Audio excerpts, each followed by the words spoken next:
मेरा बेटा गरम गरम दूध पी करके गया है गुरु पाठशाला पढ़ने के लिए, लेकिन मैं तो पुत्र से वादा कर चुकी हूँ कि जैसे तुम सुबह लौटेगा तेरे लिए मैं 56 प्रकार की भोजन बनाकर रखूंगी। अब रात्रि अधिक होने चली है, इसलिए मैं अपनी लाली से इस पलंग पर नौरी के द्वारा बिछावन लगवाऊंगी और आज मैं अपनी पलंग पर विश्राम करूंगी। इसलिए नौरी नित्य दिन मेरी सेवा करती है, आज भी नौरी आएगी, कुछ देर मेरी सेवा करेगी, उसके बाद रात्रि ढलने के बाद नौरी अपने अपने कक्ष में चली जाएगी सोने के लिए। आगे जाला तीसा आया बागे दुलारी रानी माँ के आगे जागे बेटी के हे कार दुलारी के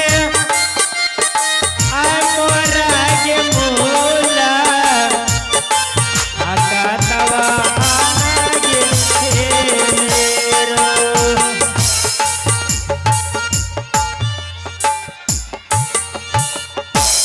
प्रणाम रानी माँ, जीती रहो। देखो दासी, आज मैं तुम्हें इसलिए बुलाई हूँ, शायद तुम्हें पता नहीं है कि रात्रि अधिक ढलने चली है। आज मैं विश्राम करूंगी, नित्य दिन के तरह आज मेरी सेवा करो और तुम सेवा करके अपने महल में अपने कक्ष में सोने चली जाना। जाओ मेरे लिए बिछावन लगाओ।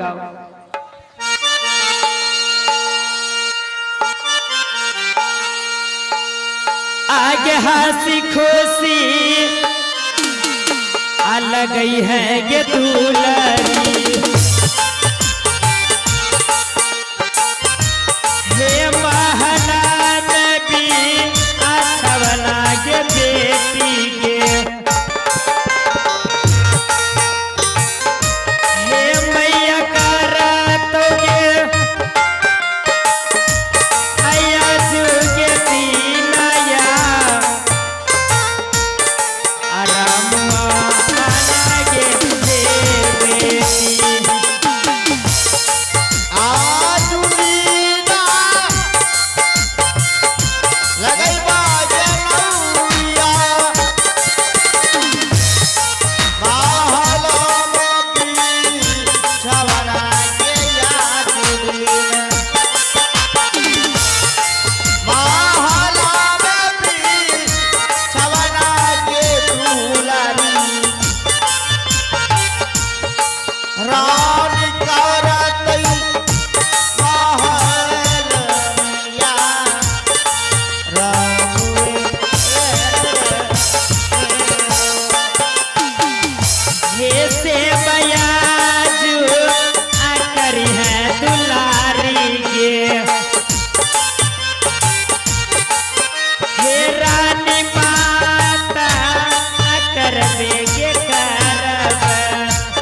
भगवान, ये मैं क्या देख रही हूँ?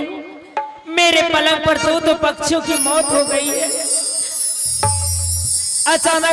अचानक मैं आज कुछ अजीब सा स्वप्न भी देखी हूँ और ये सपने की बात मेरे लिए साकार है या बेकार है ये मैं नहीं समझ पा रही हूँ।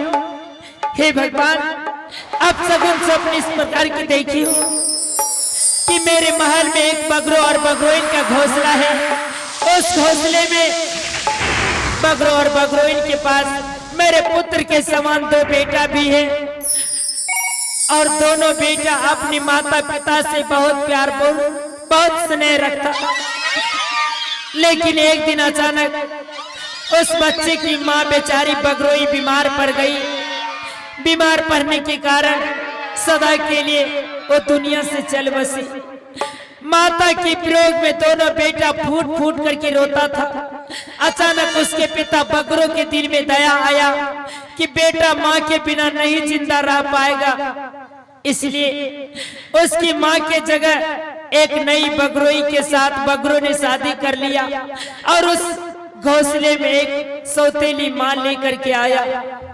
कुछ दिन तो बच्चे को माँ की प्यार मिली, लेकिन एक दिन अचानक उस बच्चे को बहुत जोरों की भूख लगी थी और जाकर के सौतेली माँ के पास चोंच फैलाकर भोजन मांगने लगा।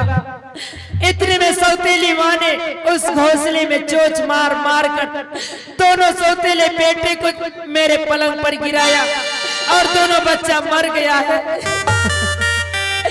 हे भगवान, अगर कल दिन किसी कारण बस मैं मर भी जाऊंगी, मेरे मरने के बाद मेरे पति दूसरी शादी करेंगे, कहीं मेरे शीत वसंत का यही हाल तो नहीं होगा।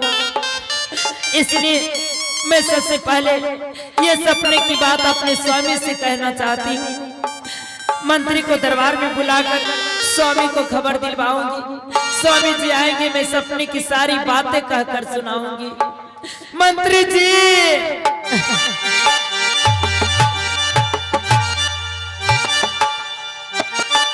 मंत्री जी दरबार में हाजिर हो। अरे खुश रहो महामंत्री। प्रणाम महाराज जी, क्या बात, आज बहुत उदास दिख रहे हैं आपको। जल्दी से तुम मेरे पति देव को बुलाओ, आज मैं उनसे कुछ बातें करना चाहती हूँ। क्या महाराज जी को बुला दे? हाँ महामंत्री। ठीक है महाराज जी, मैं अभी आवाज लगाते हैं महाराज जी को। महाराज